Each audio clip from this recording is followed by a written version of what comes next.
Boy Scout with a Batman complex. That was my favorite comic book as a kid too, so maybe that plays into it. Sometimes I wear the rubber Batman suit while I work in the middle of the night, but you gotta have a hoodie. Can't hack without a hoodie.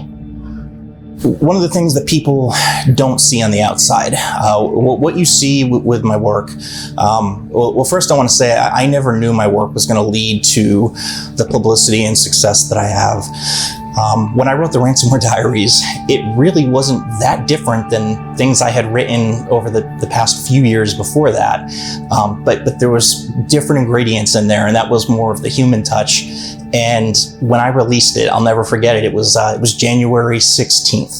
And on that day, I released it. And by the following morning, I had my inbox was filled with requests from intelligence agencies and law enforcement organizations, not just in the US, but all over the world, reporters reaching out. Like, I was like, what's going on? This is crazy. But that success brought a lot of attention that I did not expect. And so as I continued to work though, and my name got out there, more and more criminals knew who I was. They're talking to me about me on the forums, talking about trying to find me, that I needed to be made afraid of them. And, you see that stuff and it's just like, man, but going back to my story, once you start getting real credible threats, I don't mean the stuff on forums, but things where law enforcement's like, hey, this is real. It impacts you. It impacts if you have a family. I don't have much family. This is most of the time that's a con. In this case, it's a plus, but I still have friends and people close to me. It makes it really hard to date people. I had a girlfriend when that happened, and you want to talk about a hard conversation.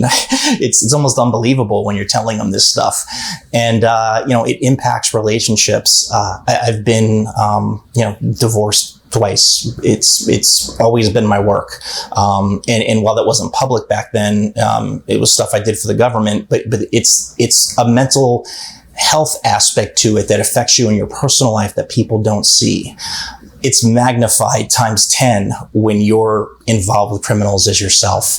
I talk to criminals literally on the phone through encrypted apps, but over voice regularly. I get to know these people, you don't just talk to them about their crimes. You talk to them about many other things. You learn about their personal lives, their history, their family, if their favorite drug, if they have an alcohol problem. I mean, you get to know these people because they're human beings, and we don't see that when we just look at the ones and zeros. But you actually get to know these people and see a side of them that no one else does. Now, some of them are just born bad. They're just terrible human beings, and others, they have some good in them, but they chose a bad path. But all of them are dangerous. They're ethically challenged, and when they come after you, it's something you have to take seriously. You also don't get to take breaks. That's another reason it really impacts yourself and your relationship. There's no 9 to 5. There's no saying, hey, I'm off now. I have to take my research laptop and phone whenever I go on vacations. Last summer, I'm at the beach and I'm having to regularly go in at a certain time to talk to a ransomware convict who's in jail.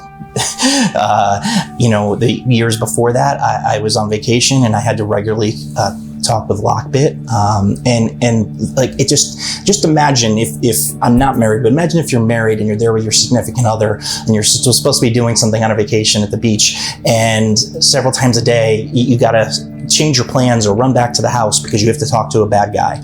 Not only does that obviously irritate them, but those things affect you. It's hard to bounce back from talking to this scumbag, this horrible human being, which again, some of them are very racist, homophobic, violent. It's very hard to come back from that and be like, okay, I'm ready to enjoy and relax the rest of our day.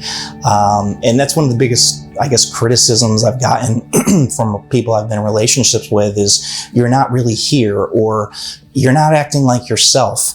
I kind of equate it, and I'm not saying that I'm this person, but if you've ever seen the movie Donnie Brasco, his whole personal life changes because he's around these people so much that he starts to feel like them. And that happens. And I don't mean that means I feel like I'm going to go ransom somebody, but being around those people with the violence, the anger, all the negative things they say, that energy starts to stick to you.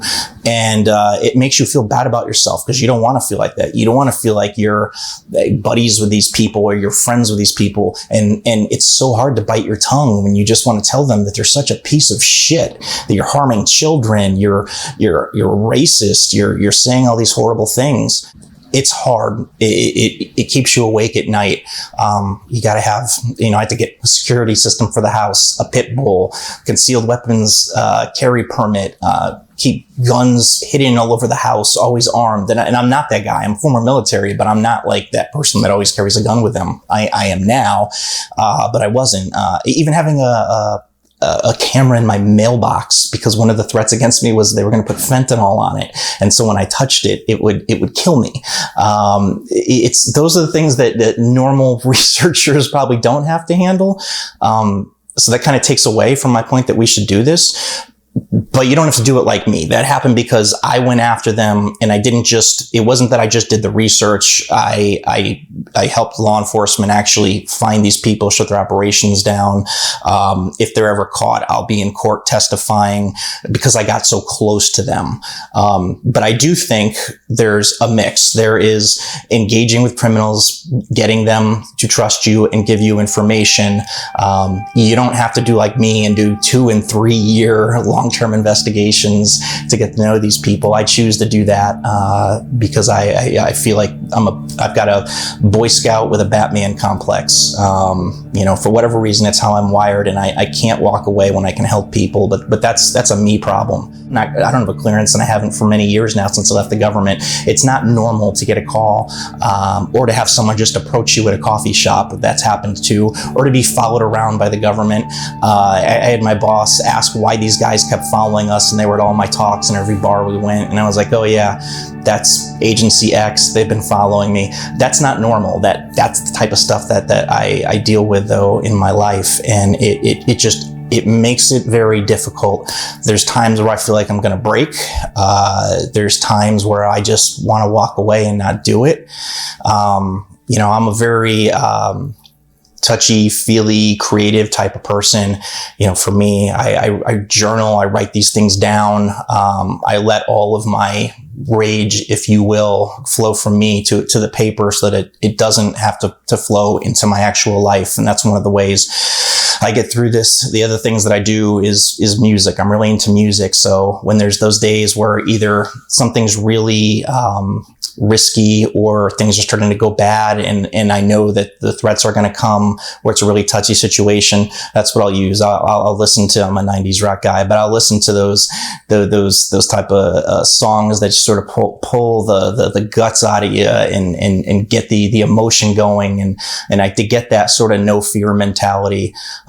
I grew up, this is going to sound so funny because I'm this geeky white dude, but I grew up young. I was listening to like Tupac and Biggie. And I just remember when I was a kid, I used to idolize that just not give a fuck in your face, like Tupac attitude. And that's obviously sounds funny coming from me today as a 48-year-old white guy in cyber. But that sort of persona is what I sort of take on when I do the work that I do. Now, that's not the real me. I put that mask on and I do it. But when you take that mask off, like I said, it's that anxiety. I don't sleep well. I have horrific sleep patterns because I'm always paranoid something's going to happen. The slightest noise, anything goes off, I'm awake. It's hard for me to fall asleep. It's hard for me to stay asleep. And I work a lot in the middle of the night on top of that because of the different time zones and things of that nature, depending on who I'm talking to. But all of these things, they impact your mental health. It's very easy to be overwhelmed, to be stressed, for it to ruin your personal life relationships, which then lead to mass depression. I think you should have to see a mental health practitioner if you do this job. I go every 2 weeks, and it helps keep me sane. But I've been doing it for years now, and that is a huge thing for me, is having that person to talk to, and having someone that it doesn't have skin in the game, that I can just be open and honest about. But even right now, I'm sharing a lot, but it's impossible for me to really convey the impact that it's had on me over the years. It's changed me as a human being, as who I am. And even now, like, I know I've got to try to step back and step away. And it's like, what was it? The Godfather. I saw it on The Sopranos, but where they say, every time you think you're out, they pull you back in. It's literally like that.